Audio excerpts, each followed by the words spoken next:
Why these things are actually crashing. If these are things that are so advanced, why are these UFOs crashing here? And hopefully we can get the screen popped up here. This is our question, beginning our second part here. If an advanced ET civilization capable of interstellar travel can safely reach our solar system, why are they crashing when they reach Earth? You would think that a system or a civilization that might be 1,000,000, 1,000 years ahead of us, that could navigate through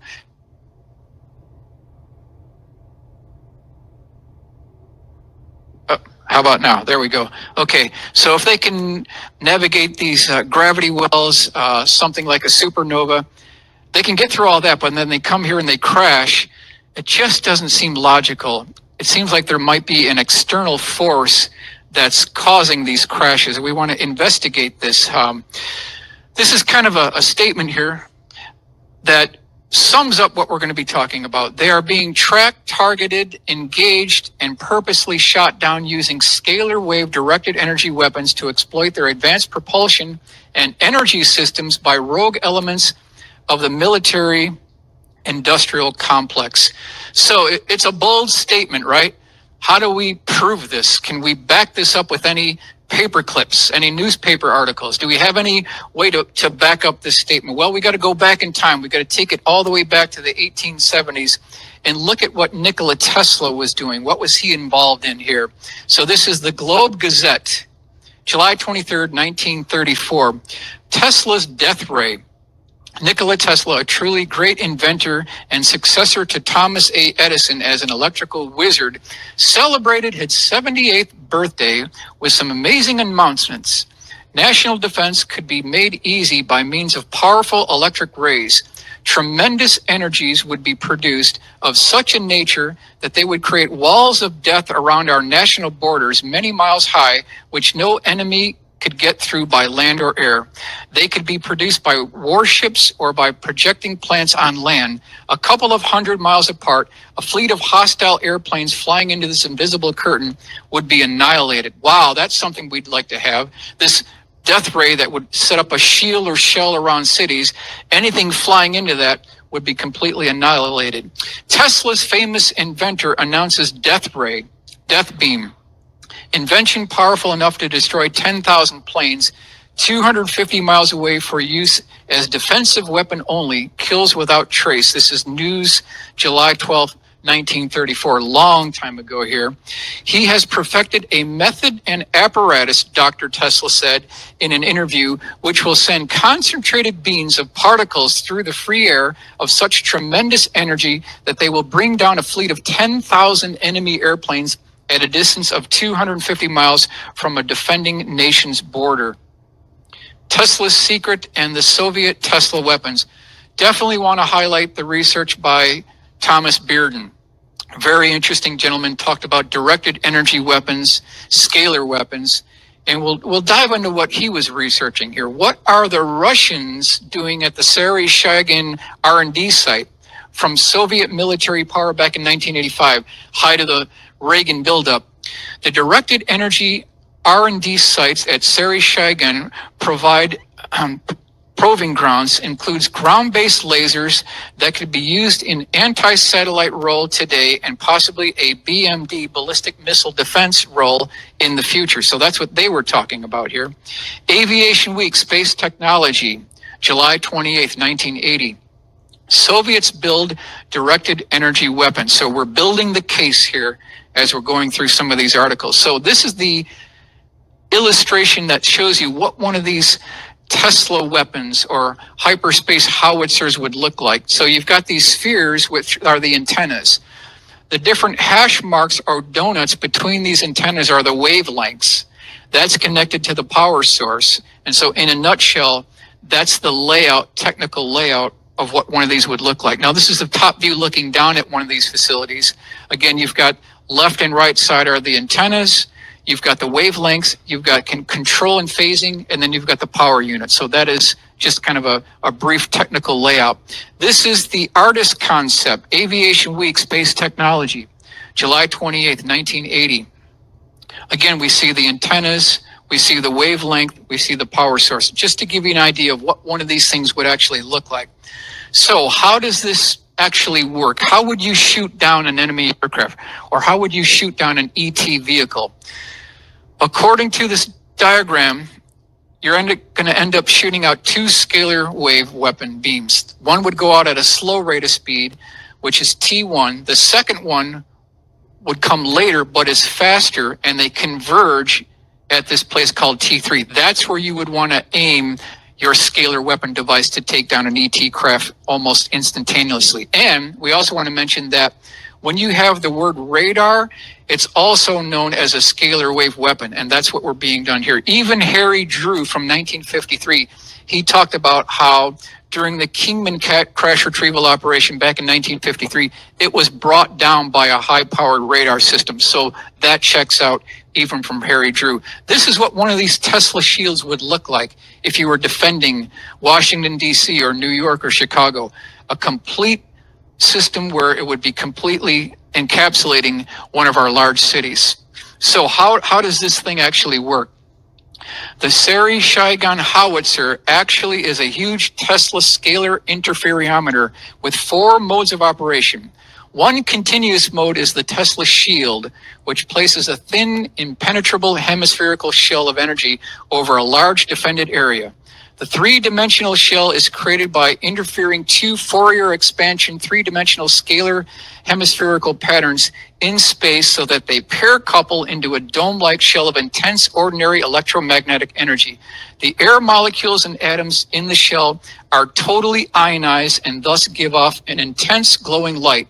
Anything physical which hits the shell receives an enormous discharge of electrical energy and is instantly vaporized. So in a nutshell, that's what these systems actually work and how it actually happens when you're attacking something. Now, what does Nikita Khrushchev have to do with our discussion here? Why is he playing a role in this? We want to look at what he had talked about. This is the Daily Capital News, June 15th, 1960. Quote, "The weapon which is being developed and is, as they say, in the portfolio of our scientists and designers is a fantastic weapon." Khrushchev did not elaborate on the fantastic weapon in his 20,000-word address, but he said that now it is quite clear that the United States of America is not the world's most powerful military power. Interesting wording here. Leonid Brezhnev, what did he do? What was he involved in? What type of advanced weapons were they working on? Soviets urge arms race end. Moscow, Russia. This is from Des Moines Register, June 20th, 1975. Moscow, Russia. The party newspaper Pravda Thursday called for a halt to the arms race and repeated party chief Leonid Brezhnev's recent warning about the existence of a weapon even more destructive than the nuclear bomb. So now we're tying these two together, that they're doing R&D research on something more powerful than the atomic bomb, the hydrogen bomb, something completely different here. The Independent, August 21st, 1999. We want to look at what happened at the end of the life of Nikola Tesla. So this is directly from the article here. Mr. Fitzgerald of Alien Property Control then went to the hotel and took away all of Tesla's remaining property, which consisted of about 2 truckloads and articles where they were sealed and transferred to the Manhattan Storage and Warehouse Company, New York, where other Tesla effects, a further 30 sealed barrels and bundles, had been stored by Tesla since 1934. The alien property custodian then seized all of Tesla's effects on Saturday morning and called in naval authorities to make microfilm copies of all his papers. So why is the U.S. Navy interested in Tesla? What are they working on? And what types of systems is the United States Navy in conjunction with the Atomic Energy Commission? What are they working on that they haven't told us here? Also want to highlight our good friend is no longer with us, Thomas Beard, and he wrote a book called Star Wars Now, where he goes into specific details on these directed energy weapons, the scalar weapons. Who is the real threat here?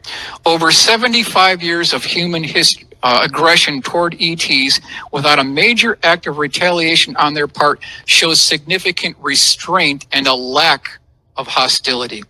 The real threat to national security are the rogue elements within the intelligence military establishment and their hostile posturing toward peaceful ET contact. So now what I want to give you is some firepower on how you can decipher which one of these craft are ours and which one of these craft are theirs. Just some bullet items that you can go over here. So the following criteria bullet items can be used to identify man-made terrestrial-based UAP unidentified aerial phenomena. Number one, test flights occurring on Thursdays. So reference Hudson Valley Boomerang. Aurora airquakes over Los Angeles, 10/31/91, 4/16/92, and 1/30/92. So what does that have to do with this discussion? Some of you may know that during the early 1990s, there were absolutely test flights of classified aircraft over Catalina Island, going over Los Angeles, heading toward Tonopah, directly into Area 51. These were on Thursdays mornings. Why Thursdays? Because Monday, Tuesday, Wednesday is pre-flight. Thursday is the actual test flight. Friday is debrief. Saturday, Sunday, there's nobody at the base. This is in the mid to early 1990s. And so that's why when you hear about one of these sightings taking place on a Thursday, there is a good possibility it could be one of ours. Next one, mechanical looking understructure of craft consisting of tubes, pipes, and cylinders. Also cross beam and girder construction, similar in appearance to a truss bridge or erector set. Reference Hudson Valley Boomerang 1982 to 1989.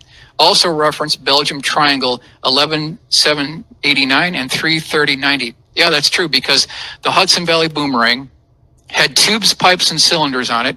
It had cross beam and girder construction.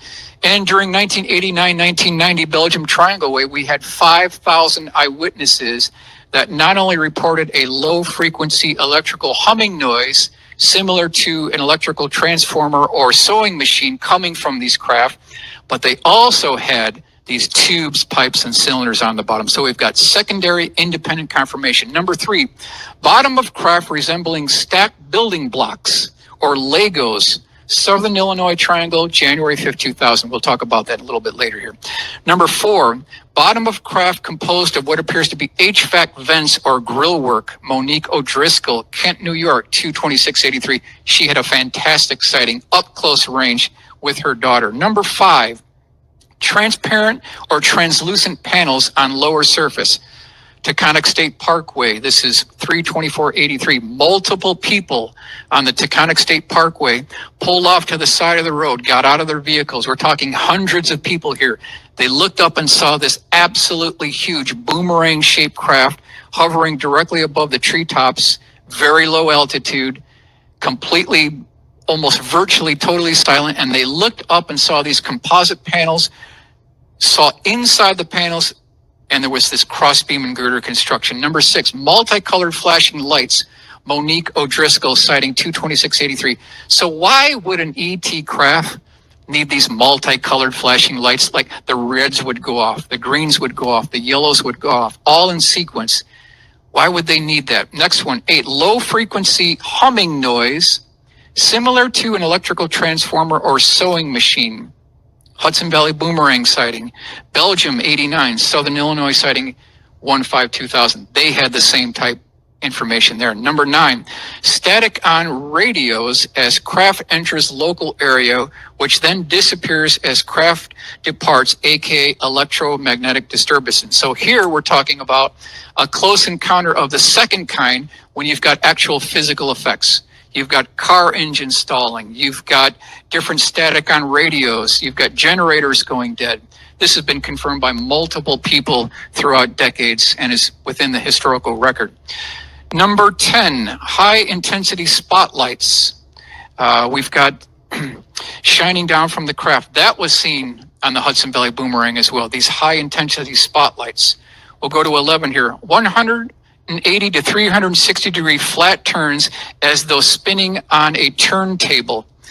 During the Taconic State Parkway sightings 83, this original B-2 looking craft with a single triangle trailing edge made this flat turn like it was on a turntable, and the lights within the bottom of the craft appeared to be embedded into concrete. They did not divert whatsoever. So this is making a flat turn.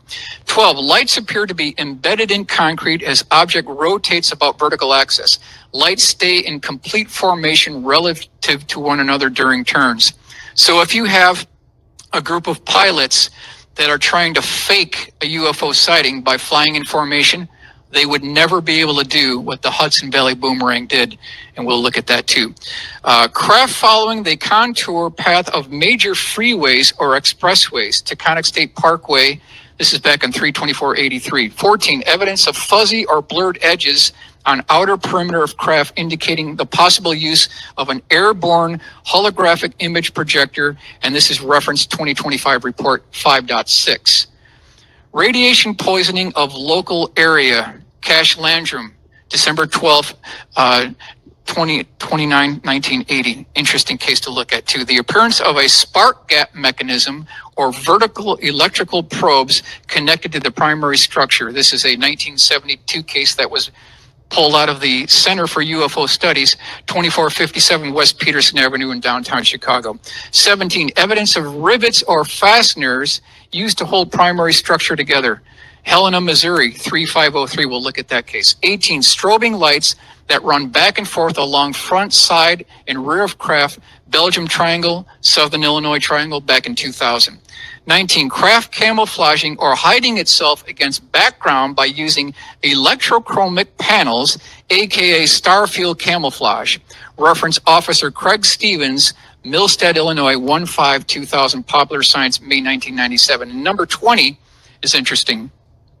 The falling leaf phenomenon. Many man-made craft wobble or rock before they become fully stabilized at low altitude.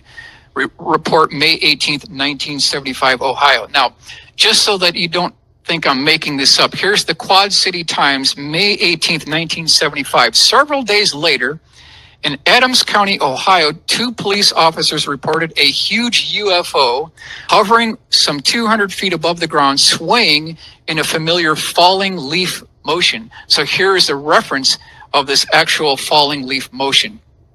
What we want to do now is we want to look at the historical legacy of gravity research, and we'll look at what the newspaper clips were telling us in the early to mid 1950s. This is Young Men magazine, the historical legacy of gravity research.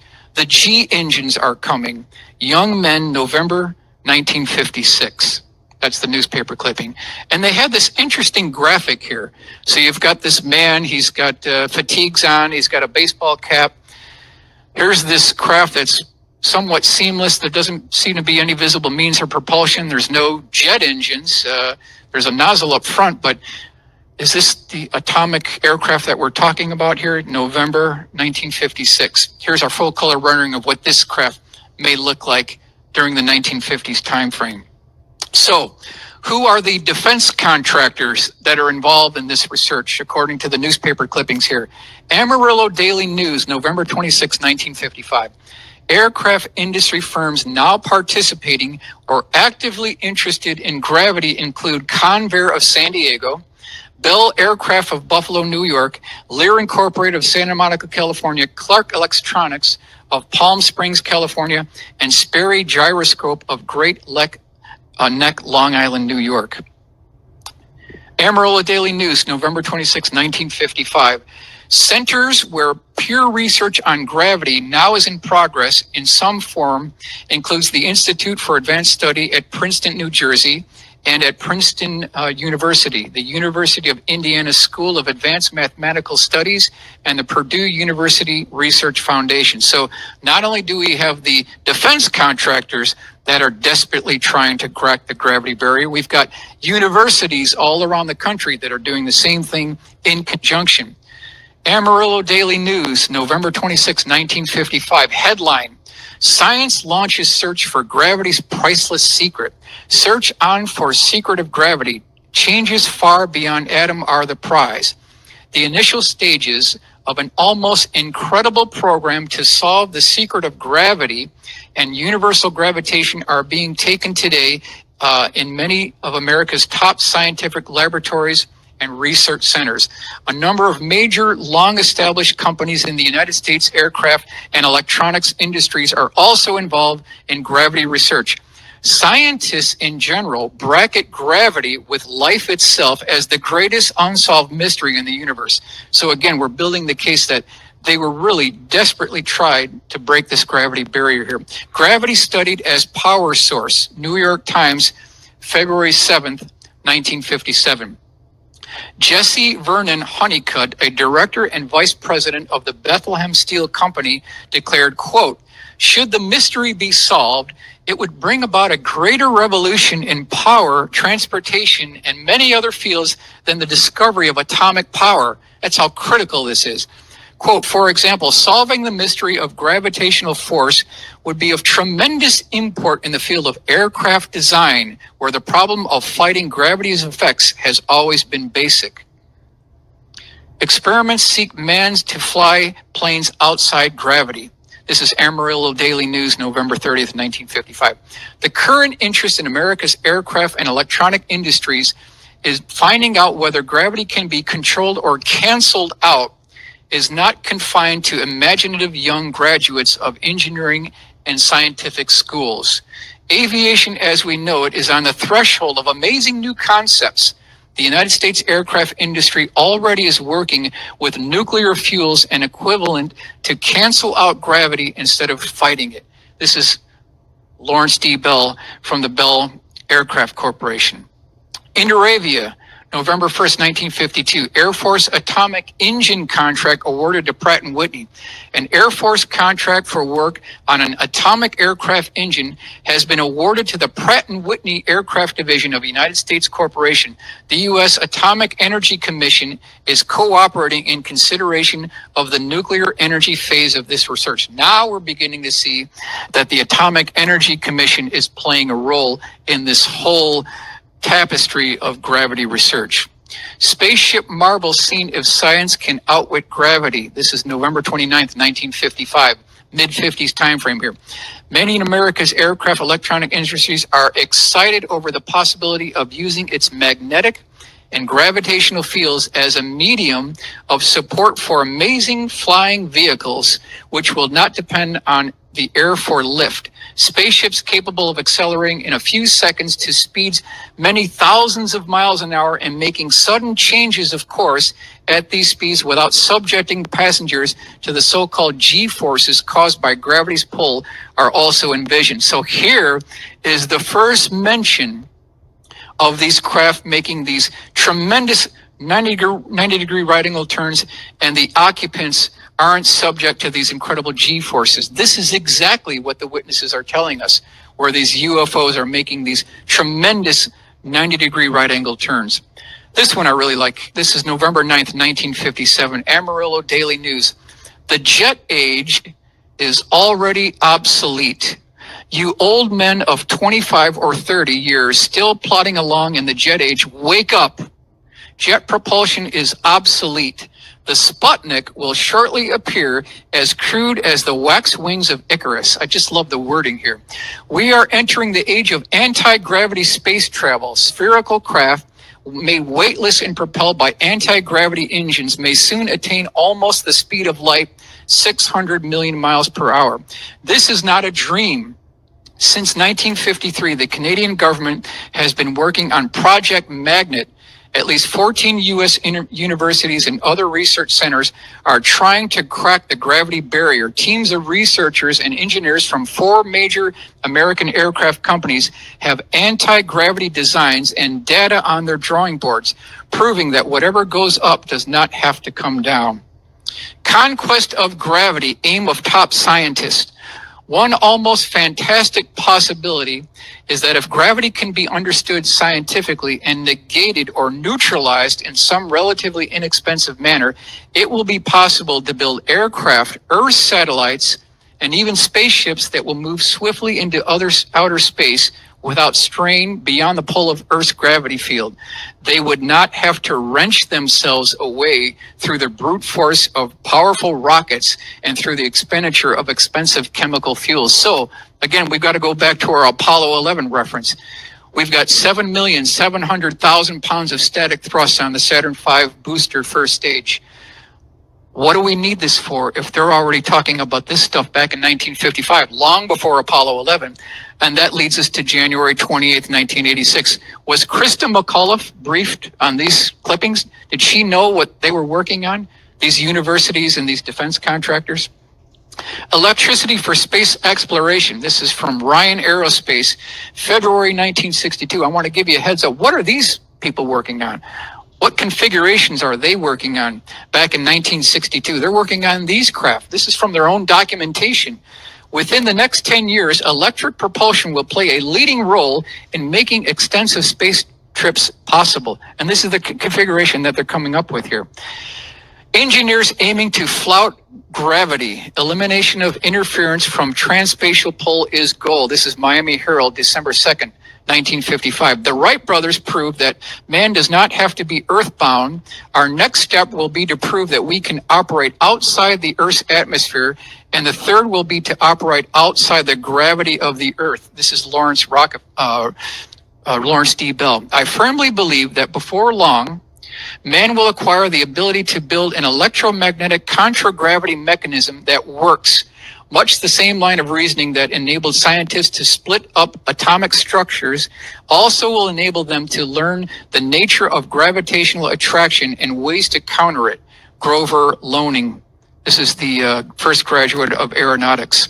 Future planes may defy gravity and airlift in space travel. Miami Herald, December 1955. So you can see as we go through these here, this is all early time frame, 1954, 1955. Scientists regard Earth today as a giant magnet. Many in America's aircraft and electronic industries are excited over the possibility of using its magnetic and gravitational fields as a medium of support for amazing flying vehicles, which will not depend on the air for lift. Spaceships capable of accelerating in a few seconds to speeds many thousands of miles per hour, making sudden changes of course at these speeds without subjecting their passengers to the so-called G-forces, which we talked about a little bit earlier here. Now, that brings us to our good friend John Lear and his father, William Lear. What was William Lear working on? What type of secret programs was John Lear's father working on? Valley Times, October 28th, 1959. William P. Lear, inventor and chairman of the board of Lear Incorporated, one of the nation's largest electronic firms specializing in aviation, for months has been going over new developments and theories relating to gravity with his chief scientists and engineers. He is convinced that it will be possible to create artificial electrogravitational fields whose polarity can be controlled to cancel out gravity. This is what Lear is working on, inventor of the Learjet. All the mass materials and human beings within these fields will be part of them. They will be adjustable so as to increase or decrease the weight of any object and its surroundings. They won't be affected by the Earth's gravity or any celestial body. This means that any person that was in an anti-gravitational airplane or spaceship that carried along its own gravitational field, no matter how fast you accelerated or changed course, your body wouldn't any more feel it than it is now feels the speed of the Earth. So again, they're canceling out this G-force, according to William P. Lear in the own documents here. Valley Times, October 28th, 1959. Lear is convinced that it will be possible to create the electrogravitational fields whose polarity can be controlled to cancel out gravity. He says all mass, materials, and human beings within these fields will be part of them.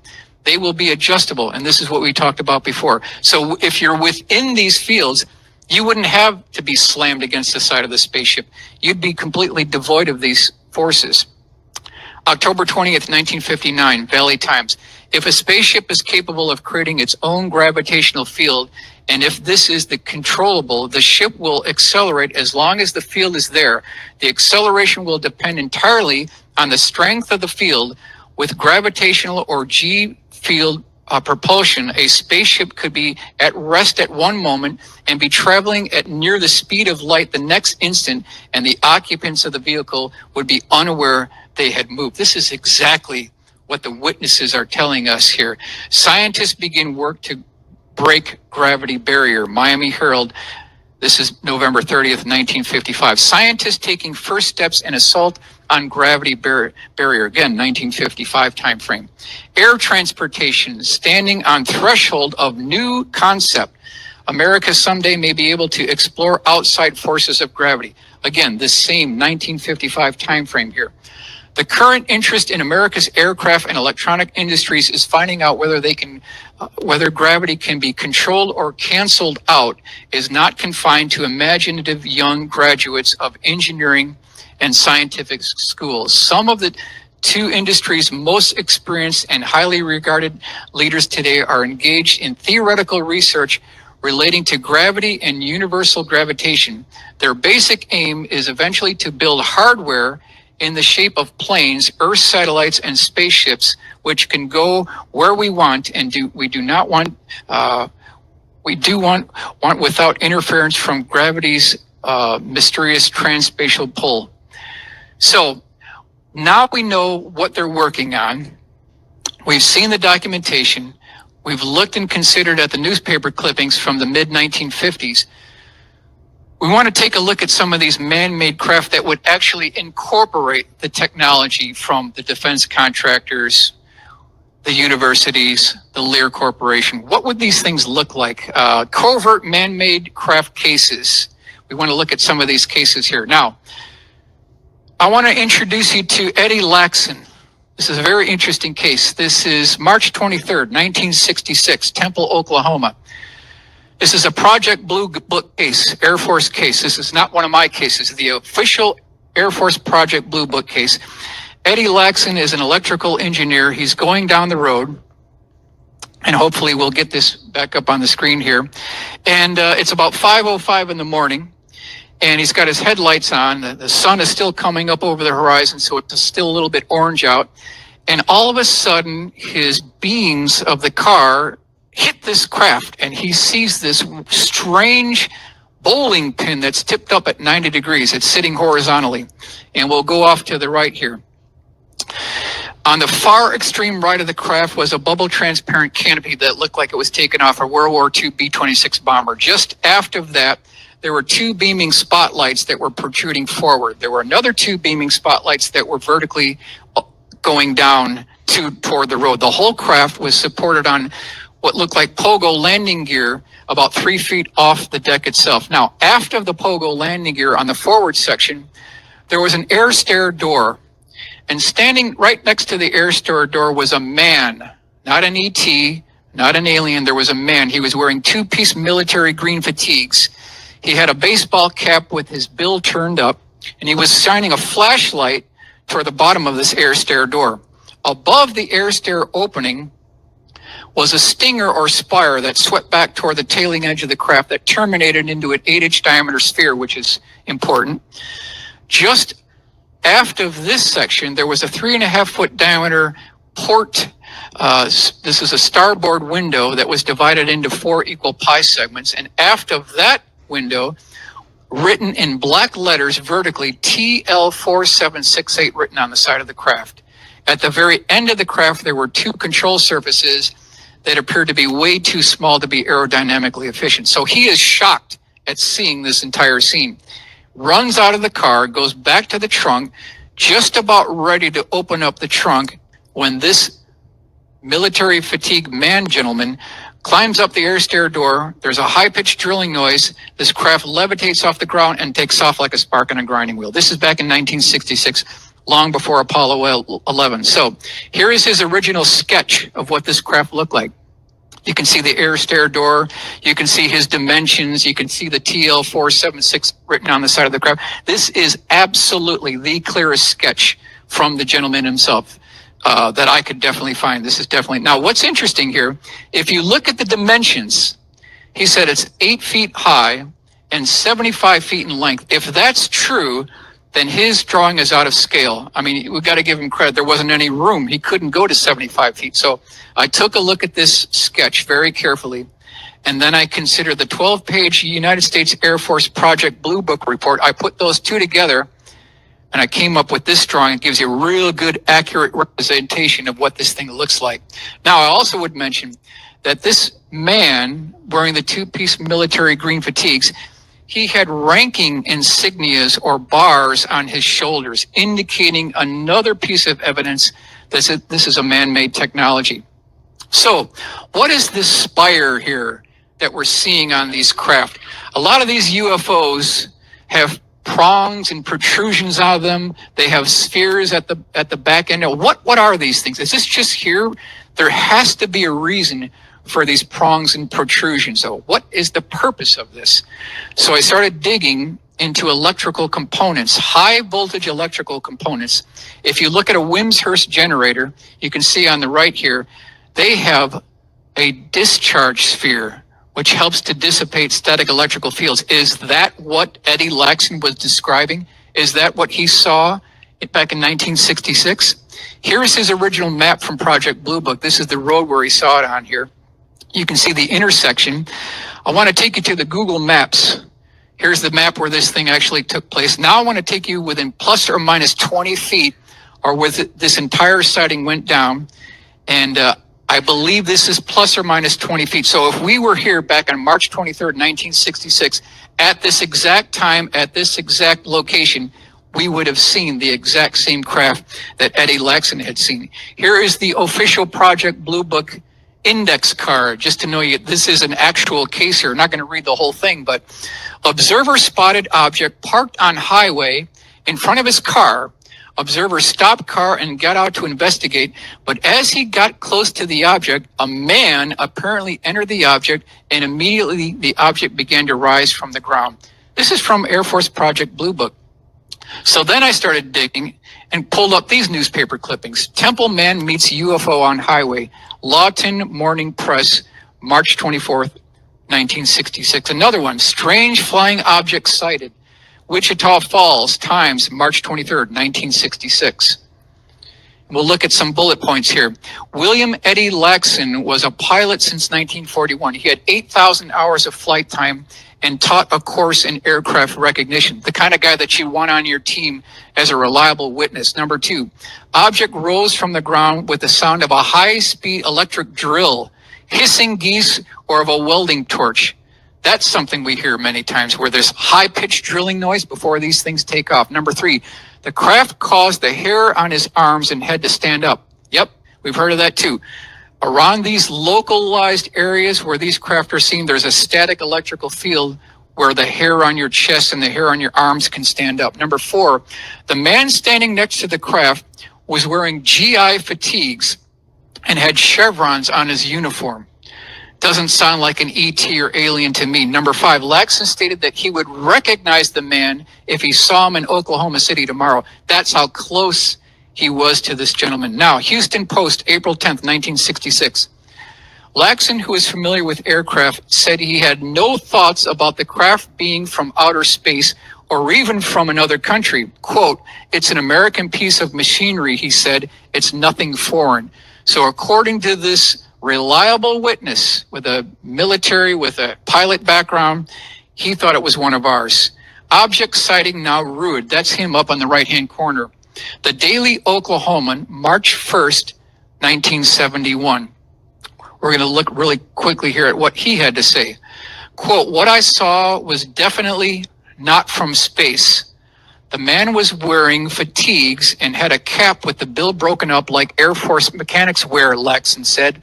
It had common English letters on it. So again, another piece of evidence looking like one of our technologies here. Now, I put this in here because I think it's important. We should all consider very carefully the tremendous implications of what that statement means from Eddie Laxon, what he's telling us.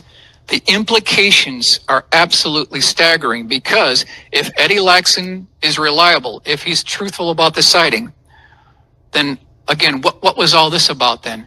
If we already had the technology to travel into space without using liquid rockets as early as March of 1966, then what was the Saturn V rocket for? What was this entire Apollo program for if covertly we have a secondary space program that has essentially no moving parts? There's no jet engines. There's no rocket engines. We'll move forward here. Look at all these single point failures here. on the Saturn V rocket engine. You've got pipes, you've got valves, you've got turbo pumps. If you lose any one of these, you're going to lose the spaceship and the pilots. You're talking about so many single.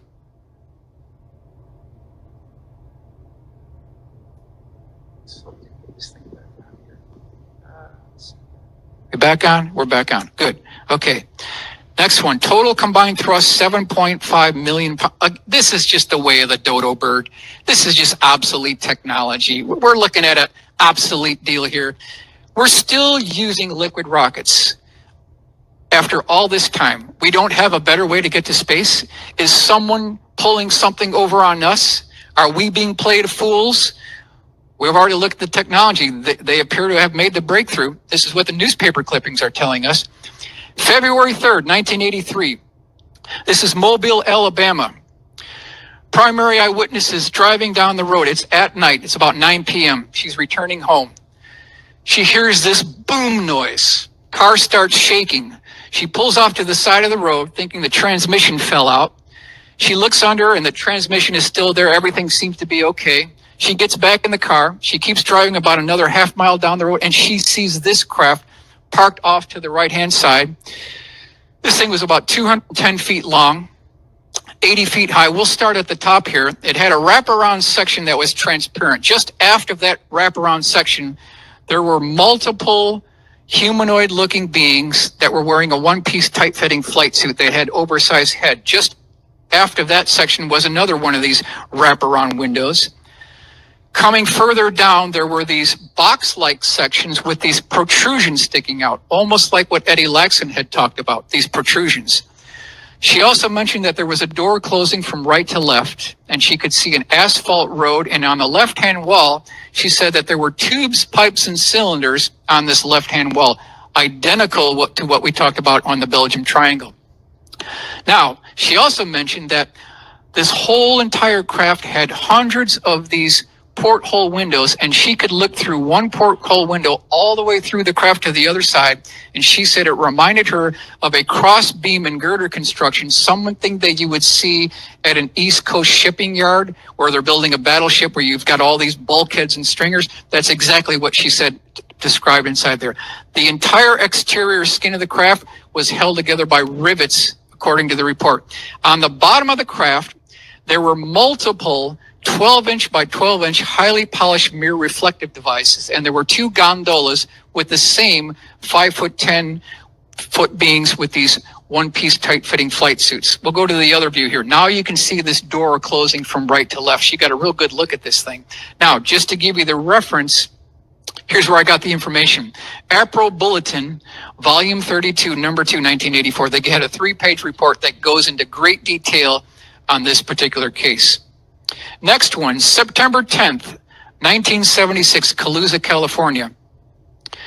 Interesting case. It's about 11:30 p.m. at night. Primary eyewitnesses watching television. All of a sudden, the television conks out completely.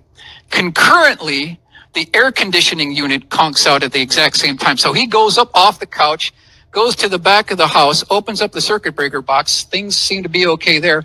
The next thing he knew, the hair on his head, the hair on his arms, the hair on his chest not only started standing up vertically, but started crackling. He had been completely enclosed in this static electrical field. He looks up and sees a 140-foot diameter dish-shaped craft. It had a dome on top with what looked like an orange juice squeezer or a lemon squeezer. That's what it looked like up on top. It also had these conduit pipes that had frayed edges at the bottom of them. That's an interesting point. On either side of the craft, there were prongs that came down, and then he looked off to the left and he saw an identical craft that was half the size, and it was pulling power off the 500,000 volt power lines, causing them to become cherry red. So it's now a CE1 and it's a CE2 case because we got a visual sighting and we've got actual physical effects. At this point, these conduit pipes retract up into the bottom of the craft.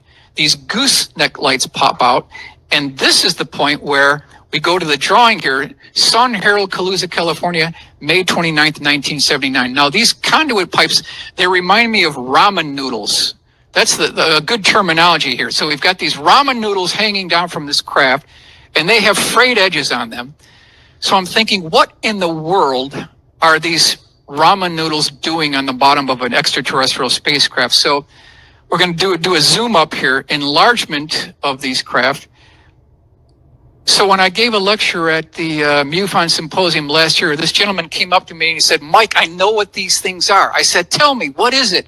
He said, it's a static wick. It helps to dissipate electrical charges. I said, wow, that's incredible. So I started tracking down. Here is the actual part number, $192 from Nelco Corporation. Does this look like an alien spacecraft? Does this look like something ET, or is this something much more man-made, a terrestrial? Now, getting back to our story. By this time, this primary eyewitness is shocked. He is frightened for his family, so he goes inside the bedroom. He opens up the blinds. They open up the window. He wakes up his wife and two kids. They're all looking outside now. This is back in 76, all back in 76, Calusa, California. They see the large craft, 140-foot diameter, flanked on either side by two smaller craft. They're pulling power off the 500,000-volt power lines, causing them to become cherry red. Then the craft goes from a dead standstill to hovering over the low mountains in the background, does it in less than 1 second. Repeats the operation in another second. It had traversed 50 nautical miles in under 2 seconds and made no sonic boom back in 1976. We need to be asking ourselves, who's got this technology and why this technology has not trickled down to the airline industry and everything else that we're using. Now, at this point, he piles everybody into the pickup truck. He's got the kids with the pajamas in the back seat. The wife is over. They're all concerned. They're going 90 miles an hour down the road. This thing starts chasing them. It's in the newspaper clippings here. It goes over the cab to the driver, back over to the top, over to his wife, then back over to him.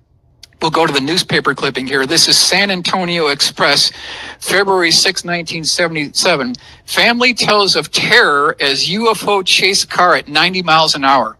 So they finally get to the neighbor's house. They all pile out of this truck and they slam on the neighbor's door. 2 additional witnesses come out. So now we've got 6 eyewitnesses that saw the large craft depart at about a 45-degree angle. Good case, good sighting, good paperwork. December 26, Venezuela. I pulled this out of the QFOS archives back in Chicago. This is 15 years ago. This is 2457 West Peterson Avenue, downtown Chicago. Had been buried in the files for decades. Never published, never talked about. It was a sorry lost case. In a nutshell, we've got 3 eyewitnesses. We've got the husband, we've got the wife, and we've got the young daughter. They're in the top floor of their 14th floor apartment complex, looking off to the right, expecting a commercial airliner to come to their location. But this time, it was not a commercial airliner that they saw. What they actually saw was a orange-colored flame that they thought was the flame of an engine nacelle that they thought with this airliner. But as it got closer, this was a 50-foot-long elliptical-shaped craft. It had 2 insulators, half hemispherical insulators, and in between these insulators, there was a continuous spark gap from 3 to 6-inch diameter electrodes that were pointing toward each other. On the outer circumference of the craft, near the bottom or aft end, there were multiple pairs of what looked like cast iron exhaust ports. And we'll move to the next slide here.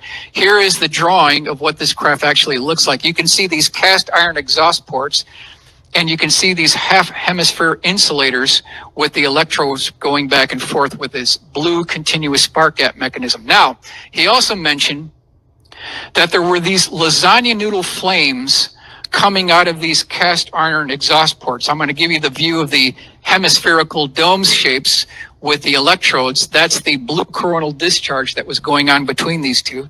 And these are these strange lasagna noodle flames that didn't look like campfire flames, but they actually look like some type of atomic discharge. And they look like someone took a butter knife and chopped the ends of them. They all had similar shape and size with this cut off edges to it. Now, there's a 3-page report that goes to this. As this thing flew by, he got a look at it at eye level. There was another one that came by. He told his daughter to get binoculars so he got a real good look on the underside surface of this. And we'll just read what he said here. Much more description could be given, but would serve little purpose without something tangible. And the main points have been touched upon. However, may I add that these two craft described were identical, finite pieces of hardware, and probably not too far beyond something any one of our top aircraft plants could produce. Coming from the witness, he's telling us that this is looking like a man-made technology here. Nothing alien here. Now we got to take you to this one. May 5th, 2003, Helena, Missouri. Gentleman is sitting on the couch as this thing flies overhead. It's making this rumble noise, and I'll just read it. It says, this UFO on March 5th, 2003 in Helena, Missouri. This is 9:50 p.m. It made pictures fall off my living room wall and shook the whole house as this thing flew by. It had this crossbeam and girder construction. And if you look at his sketch on the right-hand side, this thing was held together by rusty bridge rivets. Is this what you would expect to see on an extraterrestrial spacecraft? We'll do the drawing here. AutoCAD drawing shows you what this thing looks like. Rusty bridge rivets were holding this thing together. Crossbeam and girder construction on an extraterrestrial spacecraft. I pose this. Is this what you would expect to see on an alien spacecraft, or are we talking about something else here? Are we talking about a man-made technology that's been kept under wraps for decades? Here's my cardstock model, and you want a copy of the blueprints? No problem. Send me an email. I'll shoot you the blueprints. August 25th, 1990. This was a 30-year police veteran. They were at a Fleetwood Mac concert, 11:30 p.m. at night. Everyone was queuing to get out of this Fleetwood Mac concert. Wife was over on the passenger side. She was kind of sleeping, so she really didn't get a good look at this. But it was raining. It was dim. It was dark. It was kind of foggy out. Off to the left-hand side, about 100 to 250 feet above him, the pointy end of this massive triangle emerges from this dark cloud, a very mysterious sight. He sees this thing, and this is back in Barnsley, England. This is a 30-year police officer here. Here's the technical drawing that goes with the original sketch. And he's looking at this thing, and he says that there was an indented section on the bottom of it, and it had this same cross beam and girder construction, just like that other case. So we're seeing secondary independent confirmation now. The other thing he said, that along the wall of this craft, because this thing was a triangular shaped craft, he said that there were windows. And in these windows, there were men looking back at him. These are not aliens, not ETs. Here is his original report here. Woodhead past triangular UFO testimony. The side of the craft appeared to have several illuminated windows, and I saw 2 to 3 figures that appeared to be human. Certainly nothing about the figures made me think they were anything other than human, reinforcing my belief that the craft was a military project. So now we've got 3 cases of these interesting craft that display man-made type features. Here's the cardstock model that shows you what this craft actually looks like. And I'll be glad to give you the blueprints for this so you can do this on a rainy Sunday afternoon and get your own man-made craft triangle type. That's the top view what this thing looks like. Easy thing to build here, no problem. Now, November 1994, Repton, England. Primary source is going down the road on his weekly commute. It's early in the morning. He looks up as he's turning this corner and he sees this 60-foot long elliptical shaped craft with 2 beaming spotlights out front. There was a notch cut out the back of it. Then he looked out the window up on the underside of the craft, and guess what he saw? Tubes, pipes, and cylinders on the bottom of the craft. Other eyewitnesses described this as looking like a Midas muffler plant. That's what these things look like. So after we consider all these cases, we want to think about what are these pipes doing? What is the purpose of these pipes here? Here's another case. That's the actual newspaper clipping. Burton Daily Mail, February 17th, 1995. So if you want to read in more depth, this is the newspaper clipping that gives you all of the interior detail. This is a SolidWorks model that I put together, giving you an indication of what these silencers and pipes and tubes, it looks like a plumbing disaster on the bottom of these things here. Exeter, England, 1994. Another commuter on a motorcycle is driving down the road. All of a sudden, the motorcycle completely conks out. He looks up and he's bathed in a light, completely in a light. He sees this square. The square goes off to the left and he says, you know what? I'm looking at the bottom of a massive pyramid. That's what this thing was. And it had tubes, pipes, and cylinders on the bottom of this pyramid. Now, investigators got to this guy a couple of weeks later, and we'll move to the newspaper clipping. They interviewed him at great length. He had physiological effects, so it's definitely a CE2. And For some reason, one of these newspaper reporters pulled out a Zippo lighter out of his pocket, and it leapt right to the gas tank of the motorcycle. The entire motorcycle had become magnetized. It's absolutely a very good CE2 case. Here's the cardstock bottle that shows you what the bottom may look like with the lights, the tubes, and the pipes and the cylinders. March 21st, 1950, Stuttgart, Arkansas, long before Apollo 11. This was seen by pilot and co-pilot of a DC-3, Stuttgart, Arkansas. This is at night. They got a good visual sighting, probably 200 feet off their left wing. And I want to take you to the drawing here that shows you it had about 10 lights on the bottom surface of it. They had kind of a blue coronal discharge, and it's the reliability of the pilot and co-pilot that make this case important. Here's a drawing by Rudy that shows you what this may have actually looked like if you were looking out this port side DC-3 window here at night. We want to go to what the pilots are telling us here. This is from Northwest Arkansas Times, March 22nd, 1950. Asheville Citizen, March 22nd, 1950. I believe it was some kind of experimental type aircraft that has been kept a secret by the Air Force. It was definitely some kind of an aircraft in controlled flight moving at tremendous speed, Captain Jack Adams. We firmly believe that the flying saucer we saw over Arkansas Monday night was a secret experimental type aircraft, not a visitor from outer space. This is from the pilot and the co-pilot. That's what they're telling us here. Saucer experimental aircraft, not spaceship, air pilots say. Asheville Citizen, March 22nd, 1950. That brings us to April 24th, 1964, Lonnie Zamora. So Lonnie Zamora was a credible police officer. He's chasing a speeder. Off to his left-hand side, out of his corner of his vision, he sees this odd egg-shaped craft, off-white in color. He gives up chasing the speeder.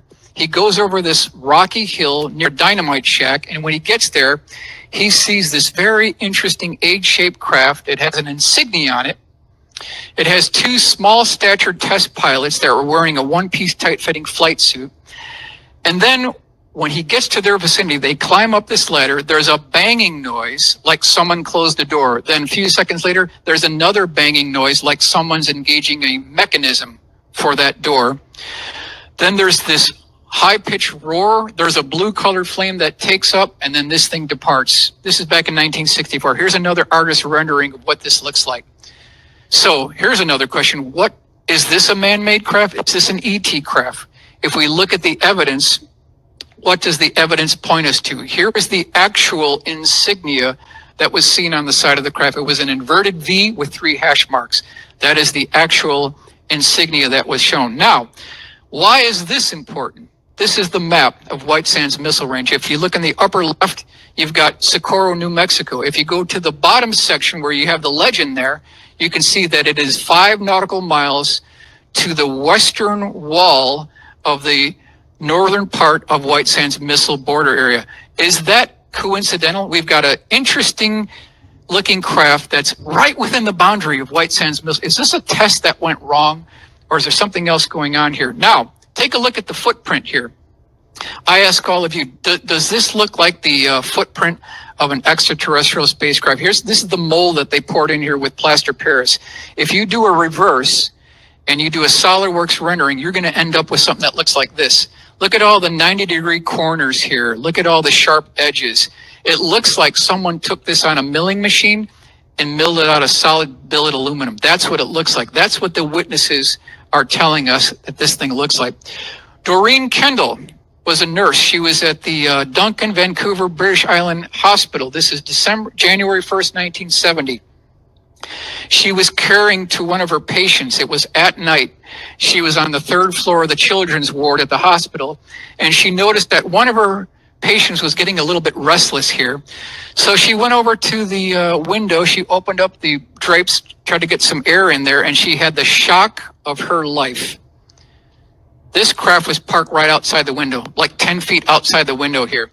There were 2 medium-sized, very well-built men. They were wearing a one-piece tight-fitting flight suit. They'd had helmets on. This thing was 50 feet in diameter. It had a bubble transparent canopy. They were standing next to stools. So that doesn't sound extraterrestrial.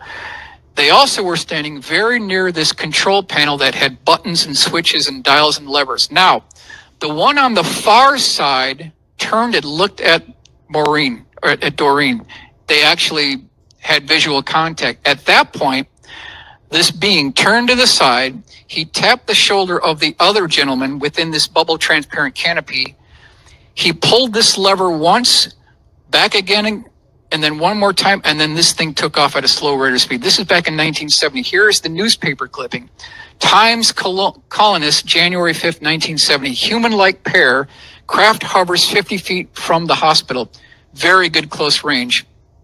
Example of hybrid ET craft retrofitted with an atomic-powered propulsion system. This is what we want to take a look at here. Fort Hood, and this is late 1960s, so we're talking about 1968 time frame here. Private pilot sort UFOs crash retrieval, which we talked about a little bit earlier. This is page 91. So we've got this private pilot. He's in the vicinity of Fort Hood, Texas. Within Fort Hood, Texas, is something called Robert Gray Army Airfield. That's a critical part of this whole story. So he's having some type of engine problem. Something's going wrong with the Cessna 172. He makes an emergency landing at Gray Army Airfield, and it's on a dirt runway, unimproved surface.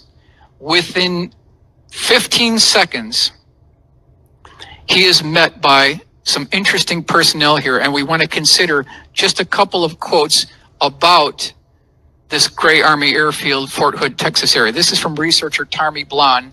This is page 100 of the Stringfield book here. The colonel stated that the underground installations, as well as isolated areas of military reservations, have squadrons of unmarked helicopters which have sophisticated instrumentation on board that are dispatched to areas of UFO activity to monitor these craft or airlift them out of the area if one has malfunctioned. He went on here, quote, the technology that is being applied in this underground complex would remind someone of a science fiction thriller.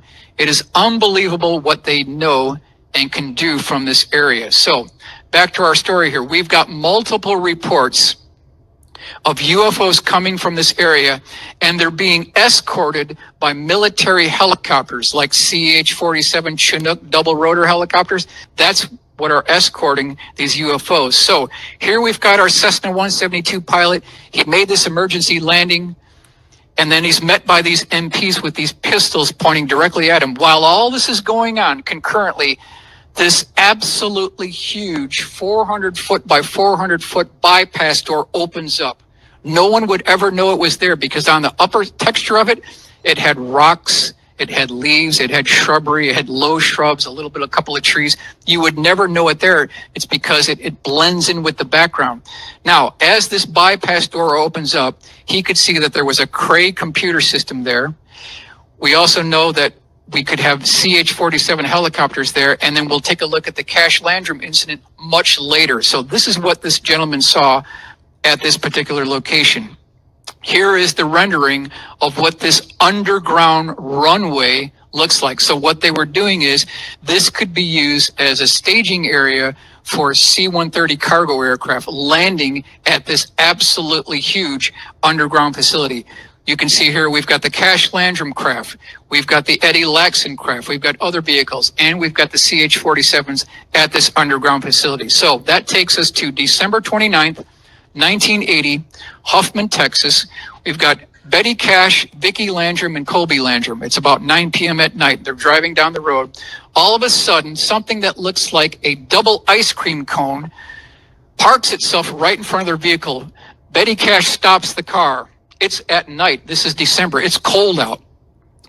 And there's this roaring noise and this blue flame, didn't look like a campfire flame, coming from the bottom of this craft. It's bobbing up and down. It has a proximity sensor, so there's this beeping noise going on while this is all going on. She gets out of the vehicle, goes toward the hood of the craft while she's watching this, very close proximity. As she goes back to open up the car door, she burns her hand on the handle.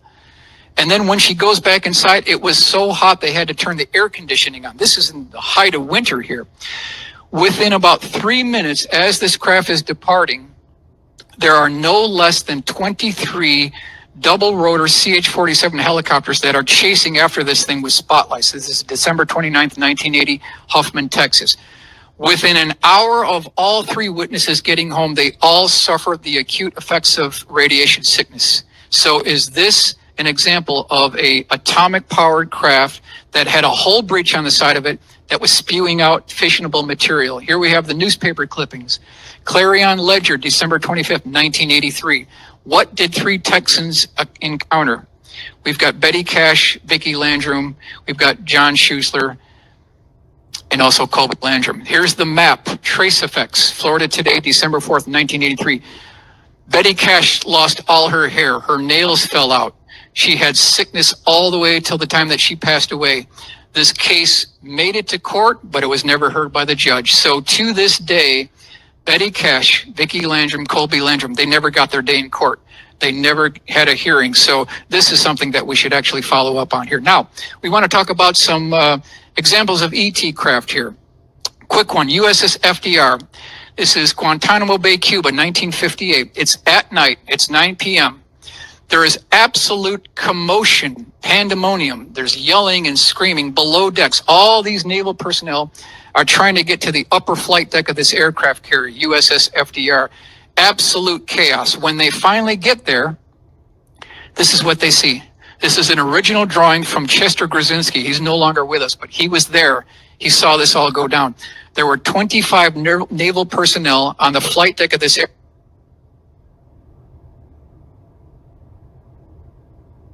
We back on? Good, we're back on. What they saw was about a 200-foot-long cigar-shaped craft. It was emanating heat from the side of the craft that they could feel on their faces, so it's a CE2 case. And he said that there were square-shaped windows with beings walking back and forth between these windows. And one of these beings, which I'll go to the next drawing here, that's the detailed drawing. One of these beings raised its hand over its head and was waving to the naval personnel back on the flight deck of the aircraft carrier. This is USS FDR. So we took all the information from the primary source, Chester Grzinski. We matched that up with the 12-page report, came up with this rendering of what it may have looked like if we were there when this actually took place. Now what I want to do is I want to take you to the blow-up section and give you an idea of what this being may have looked like. And this is what he may have looked. You can see he's waving back. This is according to the witness. 12-page report made it to the newspaper clippings. It's not a part of the historical archives within Dr. Greer's collection and also the QFOS archives that are in Albuquerque under the jurisdiction of David Marler. Saugerties, New York. This is June 1953. Credit goes to Linda Zimmerman for pulling up this case. She gets the credit for this. She interviewed the last of the surviving witnesses that saw this craft hovering over Saugerties, New York. This is June 1953. This was a 300-foot-long cigar-shaped craft. It was tapered at the ends. It had multiple concentric rings of orbs that were kind of this burnt red turquoise color. That's what this looked like. Here's the detailed drawing showing you the size here. So this is 300 to 350 feet across. Now, while all the witnesses are looking at this, there's two F-86 Sabre jets at about a 45-degree angle trying to intercept this craft. When they get within the vicinity of where this craft was, this thing takes off like a spark on a grinding wheel and leaves the F-86s in the dust. This is back in 1953. Who's got the technology or who is building this and not letting it trickle down to the public sector? Drawing by Rudy Gardea did a great job showing you what this intercept might have looked like, but no chance for an intercept. These F-86s were completely outpaced. JAL Flight 1628, need to talk about this watershed case. This is November 17th, 1986, Paris to Tokyo over Alaska. One thing I want to point out here is whenever you hear about the JAL 1628 encounter, everybody always talks about the B section of the sighting. We need to talk about the beginning of the section. Now, the beginning of this sighting were two 150-foot cylindrical shaped craft. They had a black divider. There were multiple rows of what looked like amber lights. According to the pilot, these also looked like reverse thrusters. Now, these got within very close proximity of the cockpit, and there was a bright light that he thought was some type of a reverse thruster, and the pilot and co-pilot felt heat coming into the cockpit. So it's a CE1 and it's a CE2. These craft made these tremendous type flight configurations. They would stop on a dime. They'd make these 90-degree left turns. That's what he reported. Here is the Miami Herald, January 4th, 1987. FAA reviewing data from night Japanese pilots report UFOs. We'll go to the next one here. Lincoln Journal Star, December 30th, 1986. UFO following Japanese cargo jet tracked on radar. Crewmen saw it. So in a nutshell, we've got civilian-based radar that tracked it. FAA tracked it. We've got the military radar. They tracked it. We've got the onboard 747 radar. Independent third-party confirmation that they did get a target on their radar. So here is the pilot's actual sketch of what these craft look like. So this is outside the port window. And then while these craft departed, and we're going to talk a little bit here, controller confirmed spotting, the Herald, December 30th, 1986. So just to make the case that they did spot this on radar, here's Captain Kenji Teriuchi describing to reporters what he saw. Now, after he reported this, he lost his job. He lost his wings. Richard Haynes had to go to bat for him to win his wings back, which he did. He was actually reinstated. Now, off to the left side of the aircraft and from the rear comes something that looked like this. It was twice the size of an aircraft carrier.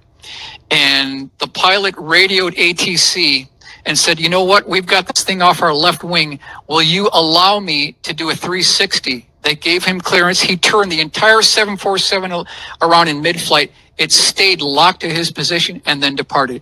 Absolutely watershed sighting. We've got the radar tapes and the Greer files from John Callahan. It made newspaper clippings and reports all around the world. Absolutely huge case. Talk about astronaut Gordon Cooper, original Mercury 7 astronaut here. He had a couple of bullet items. Number one, wrote a personal letter to the United Nations regarding UFOs back in 1978. Number two, attempted UFO intercept over West Germany, 1951. Number three, he was involved in a UFO incident landing case at Edwards Air Force Base back in 1957.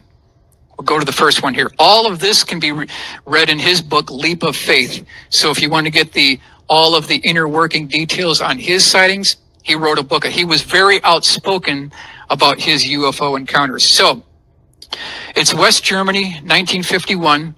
For 2 consecutive weekends, the meteorologists at the airbase reported fleets of flying saucers going over their facility. By the second weekend, Gordon Cooper got all fed up with this, and he talked to his wingman. He said, you know what? Let's climb in our F-86 Sabre jets. Let's go into 45-degree angle of attack, and let's see if we can intercept these craft. That's exactly what they did. So they pull up at 45 degrees. They're trying to intercept these dish-shaped craft with domes on the top of them, and it was a completely fruitless endeavor. There's no way that they could get to these craft whatsoever. They were outpacing the F-86s 100%, so there was no possibility of an intercept. I've got the newspaper clipping here. This is Corvallis Gazette Times, October 11th, 2004. We're going to consider just a couple of quick things from this particular newspaper article. Earlier in 1951, Cooper and other personnel several times cited an entire formation of circular objects passing over their Air Force base in West Germany. Quote, we never could get close enough in our Sabre jets to pin them down, but they were round in shape and very metallic looking. This is from Gordon Cooper. And we'll go on to the next one here. Now, later in 1957, this is at Edwards Air Force Base, they were installing precision landing equipment. And so you've got these cameramen here, and they're installing this equipment. All of a sudden, about a 25 to 30 foot diameter dish-shaped craft comes into view, hovers over the dry lake bed, retracts these landing gear legs, sit down on the dry lake bed for 60 seconds, hovers backs up, retracts the landing gear in, and then takes off at a medium rate of speed. But what's interesting about this case is they got it all on motion picture film reel. So this is an absolutely true case. They caught it on motion picture film reel. And we'll move on here to the next case. This is a B-52 sighting from the crew of a B-52 over Guam back in 1966. This came from my good friend Mark McCandlish. Now, keep in mind, this is at night, And this B-52, you see this little red dot on the right side of this dome here? That's the B-52. This craft was about a half a mile in diameter. They did 3 orbits around the dome of this craft that had about 27 levels. These pilot and co-pilot, they could actually count the levels of this craft. As they're making 3 orbits around, and they could do this because the B-52 was shielded for EMP, so there was no effect on the B-52 or the crewmen. You can see these bypass doors around the outer circumference of the craft. We'll go to the AutoCAD drawing here. These bypass doors started rotating quicker and faster until they turned into a complete blur. Once that happened, the B-52 kind of peeled off, and then something bizarre took place. I'll go to the drawing that shows you how Mark indicated how they were making a left-hand orbit around this craft that's about a half mile in diameter. And again, this is at night. When this craft departed, it was completely blackout, but as it departed, it opened up some type of a wormhole, and the B-52 crew members could see blue sky and clouds, and then it trickled back to darkness again. It had opened up some type of wormhole and then departed into this wormhole. When the B-52 landed, all crew members were debriefed. So that's an interesting case. We've got USO cases, unidentified submerged object cases. This is from the FDR back in October 2nd, 1963. First radar contact from the aircraft carrier was 80,000 feet at 600 miles. That closed down to about 5,000 feet and approached within just a couple of miles of the ship. At that point, there were 2 F-4 Phantoms that were scrambled that came after this thing, and then it completely departed at a speed of well over 4,000 miles an hour. This is back in 1963 that this is going on here. Now we want to look at some cigar-shaped craft. This is from the Auto Binder reports. January 20th, 1951, near Sioux City, Iowa. A huge cigar-shaped UFO zoomed straight at an airliner, then incredibly made a sharp hairpin turn and sped back the way it had come, all in short seconds. So, do we have anything to back this up? This is the full-color rendering of what this particular case looked like. We have multiple cases in the early 1950s where we've got these cigar-shaped craft that make these incredible right-angle turns. We'll look at the newspaper clipping here. This is for this particular sighting. Airline pilot sights huge mystery plane. It had no visible means of propulsion. The World News, January 22nd, 1951, DC-3 pilot Larry Vinther. So this is from the pilot report. Other clippings and articles from Flying Saucer News. This is back in 1955 summer. They had tracked another one of these cigar-shaped craft, and there's an interaction with a 4-engine transport aircraft, commercial airliner. Extraterrestrial versus covert human craft, the side-by-side comparison. So we want to do a side-by-side comparison. Left is the one in West Germany that Gordon Cooper tried to intercept. Didn't look like it had any seams, but he was pretty far away, so difficult to tell. Over to the right, we've got these ramen noodles again hanging down. So you can kind of see the difference between the two craft. Let's go to the next one. ET craft. On the left, we've got April 6, 1966, Melbourne, Australia. Over 200 high school students and at least 3 faculty members saw 2 of these craft hovering very close proximity to the hospital, seen by over 200 witnesses. Man-made craft off to the right, February 19th, 1968. This is a sighting by a woman who had just gone into her kitchen area. She pulled open the window and saw this parked outside her window. It was about 9 feet in diameter. It had that ball on top, just like Eddie Laxon had talked about, supported by a structure. It had a grating or vent section directly below that structure. And then she said on the bottom of it, it had panels and seams. And these were put together by rivets, and it's in the report. So we can rest assured on that one. Next one, ET craft on the left-hand side, 1976, Tulsa, Oklahoma, fully integrated craft. The top dome is completely integrated into the second section of the craft. If you look off to the right, you've got August 13th, 1947, Twin Falls, Idaho, a man-made craft. What we have here is something that looks identical to Abraham Lincoln's top hat, cut down to the last 1/3, going right through the Snake River Canyon at over 1,000 miles an hour. On either side, there was a pod that had this atomic-powered contrail coming out of side of it. This is back in 1947, so you can kind of see the difference here. Analysis of man-made craft. Based on the available evidence provided in this presentation, the following conclusions can be drawn. Man-made crafts show definitive signs of fasteners, rivets, and bolts. They also exhibit the telltale signs of terrestrial manufacturing methods: panels, seams, cooling vents, tubes, pipes, and cylinders, lightning holes to reduce weight. Terrestrial built craft are also associated with a high-pitched drilling sound and include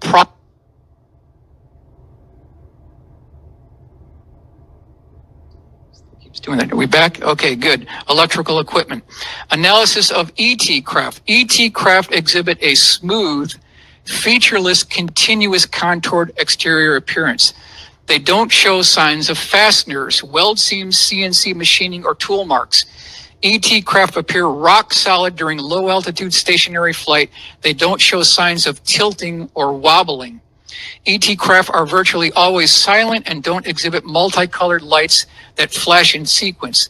An exhaustive review of the evidence indicates that at least 90% of the UFO sightings represent a man-made craft. So that's really what the analysis is telling us, what the witnesses are telling us, what the newspaper clippings are telling us, that there absolutely has been a breakthrough in technology, in propulsion, that according to Greer, and it checks out, Dr. Greer, October 1954 was the breakthrough. They have basically left all of us behind using these obsolete technologies, and we can look at the 747. First flight was 1969. We're not flying any faster now, well over 50 years later, than we were back in 1969. So what's wrong with that picture? So the goal here in this presentation was just to give you a brief thumbnail sketch of what these advanced propulsion systems looks like, how you can take a look at the telltale signs. We went through the bullet items, and we want to maintain an important part of our national history by making these cases come alive. And again, want to thank you for your attention.